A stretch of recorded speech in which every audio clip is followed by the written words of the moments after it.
Bien. Donc aujourd'hui nous allons traiter le sujet sur la liberté contractuelle. Voilà, la liberté contractuelle qui, nous le savons, c'est un corollaire du principe de l'autonomie de la volonté, puisqu'en matière contractuelle, c'est la volonté qui règne et c'est la volonté qui gouverne.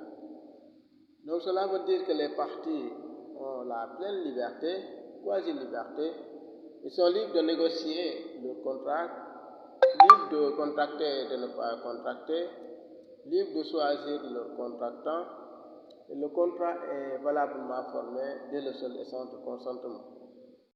Voilà, c'est cette liberté contractuelle que nous allons voir.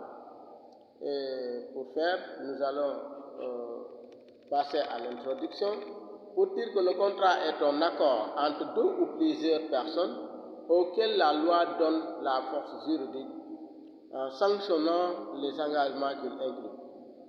Le contrat est un phénomène juridique le plus marquant de cette fin de siècle, autrefois réservé à certaines personnes, commerçants par exemple.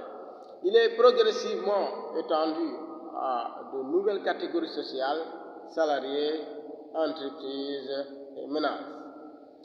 Mais malgré le concours de la loi à la volonté exprimée par les partis, une grande liberté est laissée aux partis de s'engager ou de ne pas s'engager, d'insérer les clauses du contrat, d'insérer toute stipulation à la condition qu'elle ne soit pas contraire à l'ordre public et aux bonnes mœurs, de déterminer le contenu du contrat, de déterminer les modalités d'exécution du contrat, voire même le mode d'exécution du contrat.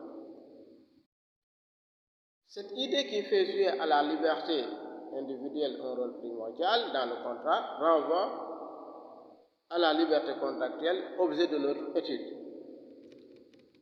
La liberté contractuelle implique une absence totale de contrainte, de servitude, mais aussi une possibilité d'agir, de penser, de s'exprimer selon ses propres droits. Ce qui s'entend ici par le pouvoir de choisir comment doivent se dérouler les opérations contractuelles. En outre, la liberté contractuelle signifie que les parties bénéficient d'une liberté quasi absolue sur tout ce qui concerne leur contrat. Elles sont libres de contracter et de ne pas contracter. Leur contrat est valablement formé dès le seul essence de consentement. Les parties sont libres de négocier le contenu de leur contrat, les différentes clauses, les modalités d'exécution, voire les cours d'extinction du contrat. Les parties sont libres de négocier le contenu de leur contrat. Il suffit qu'elles manifestent leur volonté. Celle-ci est autonome, elle n'a pas besoin d'autres supports et le législateur n'a pas à s'en mêler. Le contrat n'est pas de son ressort. En outre, la liberté contractuelle implique que les parties bénéficient d'une liberté quasi absolue sur tout ce qui concerne leur contrat. Elles sont libres de contracter ou de ne pas contracter. La théorie de l'autonomie de la volonté apparut plus tard. Avec elle, la loi ne crée pas le contrat. Elle apporte son concours à la volonté exprimée par les parties. Au regard de la vie du contrat, le droit des contrats est tout imprégné du principe de l'autonomie de la volonté, qui a pour conséquence la liberté contractuelle, le consensualisme et la force obligatoire du contrat.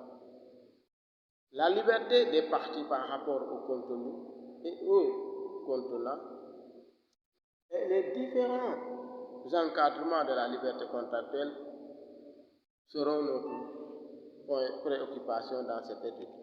Dès lors, la question qui se pose est de savoir quelle est l'étendue de la liberté contractuelle. Autrement dit, est-ce que la liberté contractuelle est absolue? L'étude de ce sujet postule une controverse doctrinale. Ainsi, ce principe s'appuie sur des idées philosophiques. Selon Kant, on est engagé parce qu'on l'a voulu. La volonté crée sa propre loi, ce qui suppose que l'homme soit libre et puisse s'engager lui-même. Mais ce principe a fini par être critiqué, remis en cause à la suite de l'évolution contractuelle avec le solidarisme contractuel. Ce principe a été amoindri par l'émergence du solidarisme contractuel. Ce principe a été critiqué pour deux raisons. En voulant faire de la volonté une chose supérieure à la loi, on méconnaît le principe de la hiérarchie des normes. Pour les juristes, cette théorie qui s'inspire librement du principe kantien de l'autonomie de la volonté s'oppose au solidarisme. Dans la pratique, ce principe est intéressant, car ce qui est contractuel est considéré comme juste. L'individu qui crée sa propre loi ne peut agir à l'encontre de ses intérêts. C'est pour dire que les parties seront à égalité et personne ne va exploiter son prochain puisqu'elles vont se considérer comme des frères et sœurs. En plus, les parties sont les mieux armées que quiconque pour la défense de leurs intérêts, car on est mieux servi par soi-même. À l'analyse, la liberté contractuelle sur le fond et celle de choisir la forme reste limitée par l'ordre public et le rééquilibrage du contrat. Pour avoir un éclairage sur cette question, nous allons d'une part examiner la manifestation ou l'affirmation du principe de la liberté contractuelle et d'autre part voir les entorses au principe de l'autonomie de la volonté.